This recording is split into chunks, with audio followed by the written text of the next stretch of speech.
Educação à distância, mudando realidades.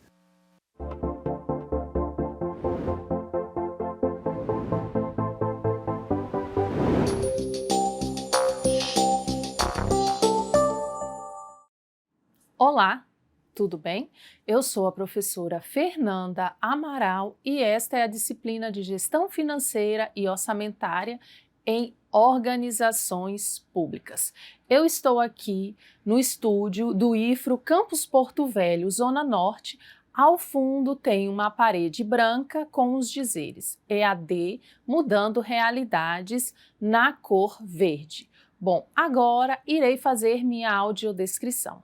Eu sou uma mulher morena, tenho cabelos longos, preto, estou usando óculos, estou usando uma camisa branca com verde, estou usando calça jeans. Bom, do meu lado esquerdo eu tenho a intérprete de Libras. O sinal que me identifica na comunidade surda é este. Bom, agora vamos lá para a nossa primeira aula. O que nós vamos estudar na nossa primeira aula? A gente vai estudar um pouquinho sobre os aspectos introdutórios sobre o orçamento público, ou seja, nós vamos estudar um pouquinho sobre a história do orçamento público até chegar à sua implantação no Brasil. Então, bora lá.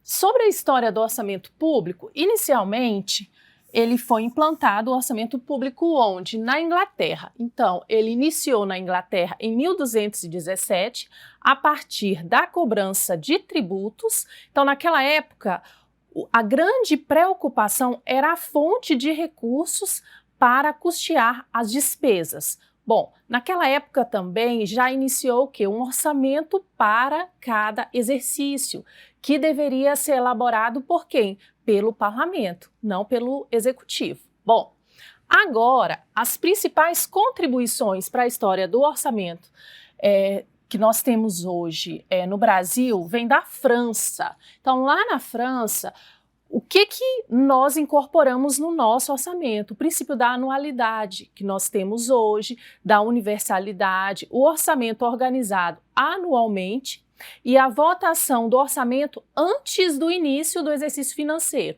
Então, vamos exemplificar. Então, já lá na França, no início da implantação do orçamento público, já se votava a lei orçamentária antes de iniciar o ano civil, certo? Então, era obrigatório essa votação. Bom, agora nós vamos falar um pouquinho sobre a história do orçamento nos Estados Unidos. Então, o que o Brasil incorporou do orçamento público dos Estados Unidos? Então, nós temos que as seguintes questões que foram incorporadas. Primeiro, o orçamento programa, tá? Destacando que naquela época eles já trabalhavam com funções e atividades, é o que nós vamos estudar aqui. E isso foi utilizado pelo presidente lá dos Estados Unidos, mas o governador da Geórgia já utilizava o orçamento base zero, certo? Mas o que nós incorporamos aqui no Brasil foi o orçamento programa. Agora nós vamos falar sobre a partir de quando iniciou-se a questão orçamentária no Brasil. Então, quando Dom João VI, lá em 1806, veio para o Brasil, que começou a estruturar o orçamento público. Então, em 1891, a partir da Constituição, criou-se o quê? O Tribunal de Contas e o parlamento naquela época que era responsável por elaborar o orçamento. Então, em 22 foi elaborado o Código de Contabilidade, que organizou os procedimentos contábeis. Em 34 houve uma mudança, então inicialmente em 1891 quem elaborava o orçamento era o parlamento, em 1934 quem passou a elaborar? O executivo, certo? Em 46 no Brasil foram instituídos os princípios orçamentários lá da França, que foram incorporados no Brasil como unidade, universalidade. E em 64 a gente teve o quê? A promulgação da Lei 4.320, que ela traz o quê? Institui normas sobre planejamento, execução e controle do orçamento público. Bom, posterior a isso, a gente tem o quê? A gente tem a Constituição de 88, que antes, lá na 4.320, elaborava-se só o quê? Só a lei orçamentária.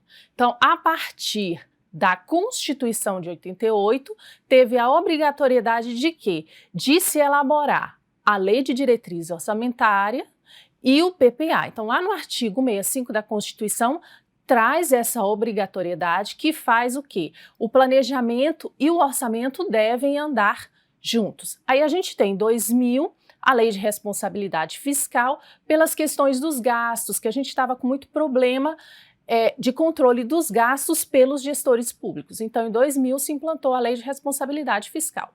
Bom, agora nós vamos falar sobre os tipos de orçamento. O que é tipo de orçamento?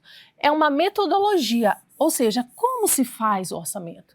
Ele é utilizado para planejar o quê? As receitas do governo e as despesas, que são os seus gastos de determinado exercício. Então, nós vamos estudar aqui, inicialmente, algumas técnicas de elaboração do orçamento. Então, bora lá falar um pouquinho sobre as técnicas, dando ênfase, é claro, nas que foram implantadas no Brasil. Então, nós temos a primeira técnica, é o orçamento tradicional. Então, ele foi instituído lá na Inglaterra em 1822. E como se construía esse orçamento? Então, com base nos gastos do ano anterior, acrescentava-se um percentual e realizava-se o quê? A fixação de despesas para os exercícios seguintes. Aí a gente tem o orçamento de desempenho, que ele foi implantado no Brasil em 1960, e a sua ênfase era no nível organizacional. Não tinha um elo de ligação entre o planejamento e o orçamento, ou seja, entre as necessidades da sociedade e o orçamento. Era mais a nível organizacional. Mas, nessa época, aí já tinha-se um cuidado sobre a eficiência e a eficácia. E nós temos aqui também o orçamento programa. Então, o nosso foco maior aqui será no orçamento programa. Então, como eu disse, lá na parte histórica, ele surgiu nos Estados Unidos e foi difundido pela ONU em 1950 para os demais países e foi implantado, certo, em diversos países. E o Brasil implantou esse modelo de orçamento. Então, esse modelo que nós temos hoje, ele veio dos Estados Unidos, ok? Aí a gente tem também o outro orçamento que foi implantado no Brasil, tá? Que é o orçamento participativo. Ele é obrigatório para quem? Para os municípios. No que se refere aos gastos de investimento. O que é isso, investimento, professora? Construção. Então, nós temos lá o que são gastos de investimento. Daqui a pouco, nas próximas aulas, nós vamos estudar sobre as classificações das despesas. E a gente tem as despesas com investimento, por exemplo, construção de ponte, construção de escolas, aquisição de material permanente para as escolas. Então, a partir de 2001, com a instituição do Estatuto das Cidades, os municípios ficaram obrigados a realizar o quê? Esse orçamento participativo. Então, para exemplificar, no governo federal e estadual não é obrigatório, mas ano passado, para elaborar o plano plurianual, o que aconteceu? O governo federal fez várias reuniões com lideranças de determinadas regiões, de determinados estados, para identificar os investimentos para os próximos 4 anos. Então, a nível federal e a nível estadual, não é obrigatório ainda no Brasil, mas ele foi utilizado ano passado. Bom, aí a gente tem o orçamento base zero, que não é muito o nosso foco, como eu falei anteriormente, ele surgiu utilizado lá pelo governador da Geórgia. O foco nele tinha a questão dos programas, tinha a questão dos projetos e das ações, mas a diferença dele para o programa é que não tinha um elo de ligação do planejamento com o orçamento. Ele era mais a nível organizacional das organizações, tá certo? E a gente tem aqui o orçamento incremental, como que eram definidas os gastos desse orçamento incremental. No ano anterior, gastou um percentual com base no que eu tenho de previsão de receita, quanto que eu posso aumentar para custear essas despesas. Então, esse tipo de orçamento não foi utilizado no Brasil, mas ele existe. Então, no Brasil, nós já tivemos o quê? O orçamento clássico e tradicional. Nós temos hoje o orçamento programa e orçamento participativo na questão de investimento, que é obrigatoriedade dos municípios realizarem as audiências relacionadas à elaboração do PPA, do Plano Plurianual. Bom, agora nós vamos falar da classificação do orçamento conforme o regime político. Então, ele pode ser classificado como legislativo, ou seja, quem elabora essas leis é o próprio legislativo, tá? Elabora e vota. E orçamento também é executivo. O que é o executivo? Quem elabora e executa é o executivo, sem o amparo do legislativo. Já no Brasil, a gente tem, conforme o regime político, o nosso orçamento ele é misto. Por que, professora, ele é misto? Ele é elaborado pelo executivo. Então, o executivo recebe as propostas de todos os entes que fazem parte daquele orçamento, elabora o orçamento e encaminha para o legislativo. O legislativo vota e o que acontece? Retorna para o executivo, ele faz a sanção ou o veto daquela lei. Então, no nosso caso, conforme o regime político, o nosso orçamento é misto, porque tanto o executivo como o legislativo participam dessa etapa de elaboração do orçamento. Bom, agora nós vamos falar um pouquinho dos princípios orçamentários. O que são princípios orçamentários? São linhas norteadoras que devem ser observadas pelo gestor público, onde? Na hora da elaboração do orçamento. Sua finalidade é o quê? Orientar, certo? Mas o gestor que não segue essas orientações, ele pode sofrer algumas sanções. E quando o gestor ele segue esses princípios orçamentários, facilita o quê? A fiscalização do gasto público. Nós vamos falar aqui um pouquinho sobre cada um desses princípios e eu vou trazer ênfase em alguns.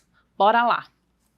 Então, a gente tem que esses princípios, eles são constituídos em várias leis. Então, a gente tem a Lei 4.320 de 64, que tem alguns princípios que foram implementados nessa lei. Aí a gente tem a Constituição de 88, que traz outros princípios, e a gente tem a Lei 101 de 2000, que traz outros princípios orçamentários que orientam o gestor público.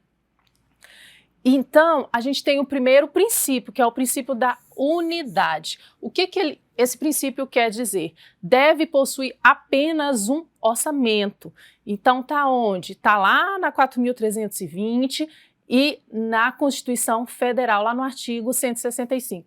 Ah, professora, mas o Estado, o Executivo tem um orçamento, a Assembleia Legislativa tem outro, sim, mas é um único documento, uma única lei que é elaborada e é encaminhada para o Legislativo e no ano seguinte ele é executada. Então, nessa lei tem que ter a previsão de todas as receitas e a fixação de todas as despesas para o exercício seguinte de todos os entes, como, por exemplo, a Assembleia, como o IDARON. Então, todas essas receitas e despesas têm que estar previstas lá na lei orçamentária. Bom, aí a gente tem o princípio da anualidade, que é essa previsão lá das receitas e despesas deve ser para um exercício financeiro, que coincide-se aqui no Brasil com o ano civil, tá? Agora a gente tem o princípio da universalidade. O que diz ele? Esse princípio? Devem constar no orçamento todas as receitas e as despesas, certo? Isto deve ser cumprido à risca no que se refere à despesa, à fixação da despesa. Porque se não estiver previsto nessa lei orçamentária, tem que se fazer uma nova lei para ajustar essa informação. Por exemplo, ficou pendente alguma ação de determinado programa. O gestor pode incluir? Não. Ele tem que fazer o quê? Tem que encaminhar uma lei incluindo naquele programa aquela ação para o legislativo votar, só posterior a isso que ele pode incluir essa despesa. No que se refere à receita, não. Como a receita é prevista, é uma previsão e não uma fixação, pode, durante a execução do orçamento, surgirem receitas que não estavam previstas e eu posso incluí-las sem problema nenhum, ok? Bom, aí a gente tem exclusividade, que deve contar especificamente na lei orçamentária o quê? Matéria relacionada ao orçamento. Não pode ser nada que não seja sobre orçamento, tá certo? Então, princípio da exclusividade, tratar especificamente sobre questões orçamentárias. Então, a gente tem lá, na Lei de Diretrizes Orçamentárias, por exemplo, algumas questões que são tratadas também, como, por exemplo, aumento salarial. Então, se vai acontecer aumento salarial para os servidores do governo estadual, por exemplo, tem que estar previsto lá na LDO isso. Então, esta matéria tem que estar prevista. Por quê? Porque isso vai trazer reflexo onde? Lá no orçamento, tá bom? Agora vamos para os próximos. Programação. Então, por que tem esse princípio? Porque a nossa técnica orçamentária é o quê? É o orçamento-programa. Então, segundo este princípio, o nosso orçamento deve ser organizado por programa. Então, mais para frente, nas próximas aulas, eu vou explicar o que é esse programa. Mas, em linhas gerais, seria o quê? Então, eu tenho lá uma demanda da sociedade. Então, vamos exemplificar.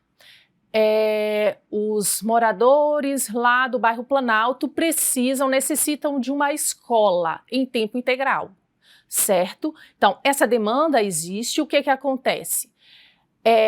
Precisa atender essa questão da educação, porque a educação é uma despesa obrigatória, então cria-se um programa Educação para Todos. Neste programa vão se incluir o quê? Várias ações, que no caso, se for construção de escola, serão projetos, e vai fazer o quê?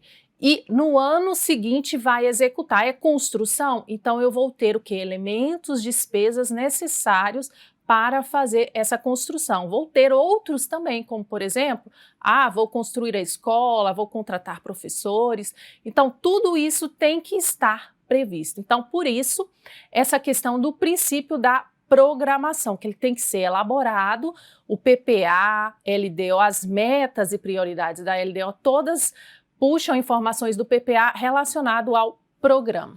Aí a gente tem o equilíbrio. Qual é o princípio do equilíbrio? As receitas devem ser iguais às despesas, certo? A gente tem o princípio da legalidade, que o orçamento é uma lei, que é de competência exclusiva para a sua elaboração do executivo. Então, quem que elabora a lei? O legislativo no Brasil hoje não pode elaborar a lei orçamentária. Quem elabora é quem? É o executivo, encaminha para o legislativo. O princípio da transparência, que nós temos aí, que nós temos a questão da previsão de metas e riscos fiscais relacionada à renúncia de receita. Então, vamos exemplificar. O município quer dar uma isenção de IPTU. Bom, para esta isenção, qual a medida que ele vai tomar para recuperar esses recursos? Então, tem alguns municípios que dão isenção de IPTU para pessoas cadastradas, beneficiárias do Bolsa Família, certo? Então, ela vai dar essa renúncia de receita, mas qual a medida para compensar essa receita que não será arrecadada? Então, isso tudo tem que estar previsto lá nas leis orçamentárias. Aí a gente tem, continuando aqui, o princípio da publicidade, o princípio participativo, como eu falei anteriormente, a gente tem também o princípio da não afetação das receitas. O que é isso? Proíbe vincular um determinado imposto, ou seja, receita, a um gasto específico. Hoje, a gente tem as questões relacionadas ao quê? Então, o único que são vinculadas e exceções são as questões de educação, né? Porque a gente tem um percentual, conforme a Constituição Federal, e na minha percepção isso é bom, tanto na educação como na saúde, tem um percentual de impostos que vai diretamente a partir que esse recurso cai no caixa do município ou do estado, um percentual vai para custear a função saúde e educação. E tem também a questão do FPM, certo? São algumas das exceções relacionadas a isso. Orçamento bruto, tá? Então, o que significa isso? Que as receitas e as despesas têm que ser previstas pelo seu valor bruto, tá bom? E a gente tem o princípio da clareza, que o orçamento ele tem que ser linguagem clara e acessível para quem? Para quem vai analisar, para o controle, para quem vai analisar essas informações. E o princípio da discriminação e especificação também, que essa linguagem contábil deve atender tanto o controle interno que existe no próprio órgão, no próprio ente, como o controle externo, que é o Tribunal de Contas. Bom, agora a gente vai falar um pouquinho sobre o processo de elaboração das leis orçamentárias, que são 4. A primeira etapa é a elaboração. A segunda etapa é a aprovação. Então, na aprovação, a gente tem a questão das audiências públicas, os pareceres lá do Legislativo, propostas e emendas, votação em plenário. A execução, a gente já inicia aqui com a sanção ou veto. Aí essa segunda parte aqui do orçamento, já é durante o exercício financeiro da execução, que é a distribuição dos recursos e realização dos gastos, bem como a arrecadação da receita. E a avaliação, ela acontece, a última etapa, ela pode ser feita pelo controle interno, concomitantemente durante o processo de execução e posteriormente com o quê? Com a emissão do parecer e julgamento das contas anuais de cada gestor, que é feito pelo Tribunal de Contas. E quais são os instrumentos de planejamento orçamentário? Então, nós falamos aqui no artigo 165 da Constituição Federal, Plano Plurianual, Lei de Diretrizes Orçamentárias e Lei Orçamentária Anual. O que é o Plano Plurianual? Orienta a elaboração dos demais planos e programas de governo, uma síntese de esforços de planejamento da administração, a vigência dele. Então, início do segundo ano do mandato e final do primeiro exercício do mandato subsequente, certo? Aí a gente tem a Lei de Diretrizes Orçamentárias, que tem as metas e prioridades. Então, o que a gente faz? A gente vai lá, no PPA tem a previsão dos programas para execução durante 4 anos. Na LDO, o que eu faço? Quais são as metas e prioridades que eu vou executar no próximo exercício? Eu vou lá e seleciono quais serão essas metas e prioridades. Aí eu tenho, também pode tratar na Lei de Diretrizes Orçamentária a questão alteração da legislação tributária, política de aplicação de agências de fomento, como por exemplo o BNDES, a questão de aumento salarial, que eu falei anteriormente, e sobre o orçamento. Então, o orçamento, o que eu vou fazer? É a concretização dos objetivos e metas estabelecidos lá no plano plurianual, o que eu vou executar no exercício seguinte. O objetivo é prever arrecadação, olha aqui, previsão, tá? Quando a gente fala em receita, é receita prevista. Quando a gente fala em despesa, é despesa fixa, fixada, tá bom? Aí a gente tem, é um planejamento considerado operacional, ou seja, coloca em execução as ações do governo para atender o que? A sociedade. E finalizamos aqui a nossa primeira aula sobre os aspectos introdutórios da nossa disciplina sobre os princípios orçamentários e leis orçamentárias. Aqui estão algumas das referências utilizadas, algumas delas estão disponíveis lá na minha biblioteca, ok? Meu muito obrigado e até a nossa próxima aula. Tchau, tchau.